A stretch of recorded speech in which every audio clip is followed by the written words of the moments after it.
पदाधिकारी आणि कार्यकर्त्यांच्या फोडाफोडीवरून शिवसेना भाजपमधील वाद संपला असा दावा मंत्री भरत गोगावले यांनी केलाय। मुख्यमंत्री आणि उपमुख्यमंत्री एकनाथ शिंदे यांच्यासोबत झालेल्या बैठकीत हा वाद मिटल्याचं गोगावले म्हणाले। एकनाथ शिंदे कोणती तक्रार घेऊन दिल्लीला गेले नव्हते, ते राज्यात आल्यानंतर त्यांना शहांच्या भेटीबाबत विचारू असंही गोगावले यांनी म्हटलेलं आहे।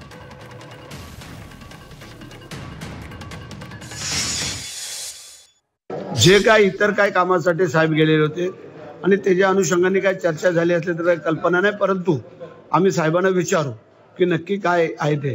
परवा जेव्हा आम्ही मुख्यमंत्री आणि उपमुख्यमंत्री शिंदे साहेब आणि आम्ही ज्यावेळेला बसलो त्यावेळेला आमचं सगळं संपलेला विषय सगळा तो क्लोज झालेला होता। काही छोट्या मोठ्या गोष्टी असतात आणि जे काय कल्याण डोंबिवली किंवा काय अनेक तर साहेबांनी सांगितलं ऑल महाराष्ट्र हे कल्याण डोंबिवलीत ना आपल्याला घ्यायचे आहे, सगळ्या महाराष्ट्रामध्ये भाजपचं आपण नाही घ्यायचं, आपण भाजपने आपले नाही घ्यायचे, अशा प्रकारचं ठरलं आणि त्या अनुषंगाने परवा तो विषय मिटलेला आहे।